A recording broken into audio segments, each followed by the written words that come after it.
اسے صرف زندہ بچ جانے کی ایک کہانی نہ سمجھیں، یہ انسانی برداشت کی آخری حدوں اور ہمارے ذہن کی ناقابل یقین طاقت کا ایک گہرا مطالعہ ہے۔ یہ کہانی ہے ایک اطالوی پولیس آفیسر مورو پروسپیری کی، ایک ایسا شخص جسے خود موت نے بھی قبول کرنے سے انکار کر دیا تھا۔ اس کہانی کو سمجھنے کے لیے ہمیں اس کے انجام سے آغاز کرنا ہوگا۔ یہ وہ نقطہ ہے جو پروسپیری کی پوری آزمائش کا نچوڑ ہے، اور یہ ہمیں بتاتا ہے کہ یہ صرف جسمانی بقا کی جنگ نہیں تھی، بلکہ ایک گہری روحانی تبدیلی کا سفر بھی تھا۔ تو مورو پروسپیری کون تھے؟ وہ ایک اطالوی پولیس آفیسر اور ایک ایلیٹ پینٹیتھلیٹ تھے۔ پینٹیتھلون ایک ایسا کھیل ہے جو تلوار بازی سے لے کر گھوڑ سواری اور دوڑ تک ہر مہارت کا امتحان لیتا ہے۔ اسی ٹریننگ نے ان کے اندر سخت محنت اور کبھی ہار نہ ماننے کا جذبہ پیدا کیا تھا۔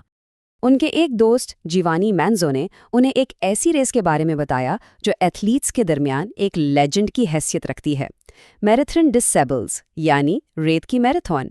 یہ ایک ایسا چیلنج تھا جسے پروسپیری جیسا کھلاڑی نظر انداز نہیں کر سکتا تھا۔ یہ ان کی برداشت کا حتمی امتحان تھا، ایک ایسی دعوت جسے وہ ٹھکرا ہی نہیں سکتے تھے۔ ذرا اس چیلنج کے پیمانے کا تصور کریں، 7 دنوں میں 251 کلومیٹر کا فاصلہ، اور وہ بھی 46 ڈگری سیلسیس کی جھلساں دینے والی گرمی میں۔ یہ محض ایک دوڑ نہیں تھی، یہ تو شروع سے ہی بقا کی جنگ تھی۔ اور اس جنگ کے اصول انتہائی بے رحمانہ تھے۔ 1334 مدِ مقابلوں میں سے ہر ایک کو اپنا سارا سامان، کھانا، کپڑے، سب کچھ خود اٹھانا تھا۔ منتظمین صرف پانی فراہم کرتے تھے، باقی سب کچھ ہر کھلاڑی پر منحصر تھا، مطلب ہر شخص کی زندگی اسی کے ہاتھوں میں تھی۔ 10 اپریل 1994 کو موراکو کی ایک دور دراز بستی سے ریس کا آغاز ہوا۔ پروسپیری 38 سال کی عمر میں ایک ایسے سفر پر نکلے جو ان کی زندگی کو ہمیشہ کے لیے بدلنے والا تھا۔ پہلے 3 دن تو بالکل منصوبے کے مطابق گزرے۔ پروسپیریٹی اور ان کے دوست نے 96 کلومیٹر کا فاصلہ طے کر لیا تھا۔ سب کچھ معمول کے مطابق لگ رہا تھا، ایک مشکل لیکن قابل انتظام چیلنج۔ لیکن صحرا کے اپنے منصوبے تھے۔ چوتھے دن ریس کے سب سے طویل مرحلے کے دوران سب کچھ بدل گیا۔ ایک ریت کا طوفان جو 8 گھنٹے تک جاری رہا، اچانک اٹھا اور پروسپیری کو اپنی لپیٹ میں لے لیا۔ اس نے بھاگنا جاری رکھا، یہ سوچ کر کہ اگر وہ رکا تو زندہ دفن ہو جائے گا۔ اسے لگا کہ وہ راستے کے نشانات دیکھ رہا ہے، لیکن یہ صرف اس کا وہم تھا۔ طوفان نے تمام نشانیاں مٹا دی تھیں، اور ہر قدم اسے دوسرے دوڑنے والوں سے میلوں دور تنہائی کی گہرائیوں میں لے جا رہا تھا۔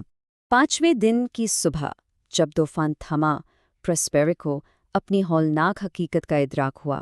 وہ اکیلا تھا، ریت کے ٹیلوں کے ایک نہ ختم ہونے والے سمندر کے بیچ میں۔ کوئی راستہ نہیں، کوئی نشان نہیں، اور اس کا سامان تیزی سے ختم ہو رہا تھا۔ اس کا پانی تقریباً ختم ہو چکا تھا۔ جسم میں پانی کی کمی پوری کرنے کے لیے اس نے وہ کام کیا جو ناقابل تصور تھا، لیکن بقا کے لیے ضروری تھا۔ اس نے اپنا ہی پیشاب پینا شروع کر دیا۔ یہ زندہ رہنے کی جدوجہد کا پہلا مایوس کن قدم۔ سائنسی نقطۂ نظر سے اس کا جسم ایک شدید بحران سے گزر رہا تھا۔ پانی کی کمی کی وجہ سے جلد سرخ ہو چکی تھی، ناک سے خون بہہ رہا تھا اور گلا سوکھ کر کانٹا بن چکا تھا۔ اس کا جسم ایمرجنسی موڈ میں داخل ہو چکا تھا، لیکن وقت تیزی سے ختم ہو رہا تھا۔ اور پھر امید کی ایک جھلک، ایک ہیلی کاپٹر کی آواز۔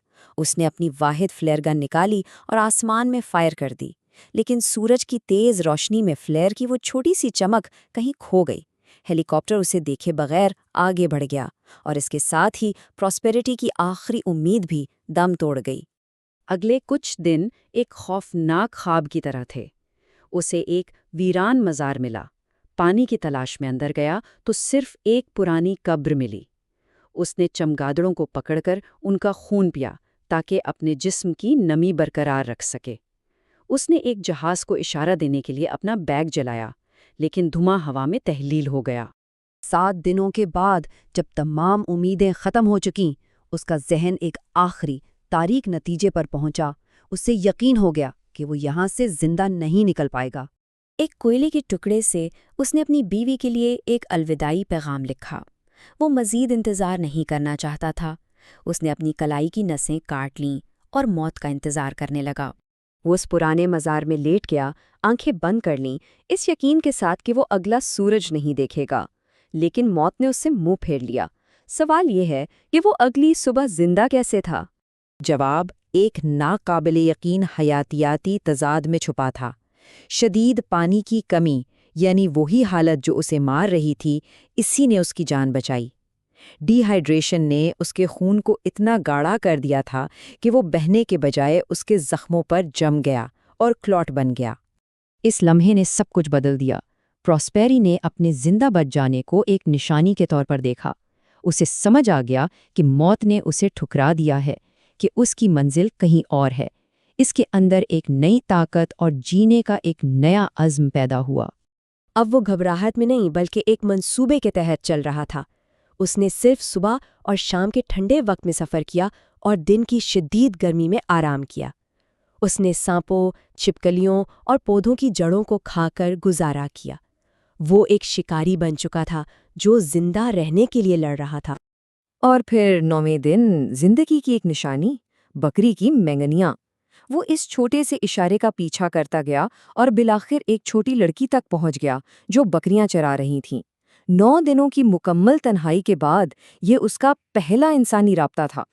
اسے تواریخ خانہ بدوشوں نے بچایا اور الجزائر کے ایک فوجی کیمپ میں منتقل کیا گیا۔ وہاں اسے وہ چونکا دینے والی حقیقت معلوم ہوئی، وہ ریس کے راستے سے 291 کلومیٹر دور ایک دوسرے ملک میں پہنچ چکا تھا۔ اس کی آزمائش کا جسمانی نقصان حیران کن تھا۔ 9 دن، 291 کلومیٹر کا فاصلہ اور 15 کلوگرام وزن کی کمی۔ ڈاکٹروں کے مطابق اس کے اعضاء کو اتنا شدید نقصان پہنچا تھا کہ اس کی موت یقینی تھی، لیکن اس کی ہمت نے اسے مرنے نہیں دیا۔ پراسپیرٹی کی کہانی ہمیں ذہنی مضبوطی کا ایک طاقتور سبق سکھاتی ہے۔ جب امید ختم ہو جائے تو ایک نیا مقصد تلاش کرنا، ایک ناممکن چیلنج کو چھوٹے قابل انتظام اقدامات میں توڑنا، اور یہ سمجھنا کہ جینے کی خواہش ہماری فطرت کا ایک بنیادی اور ناقابل شکست حصہ ہے۔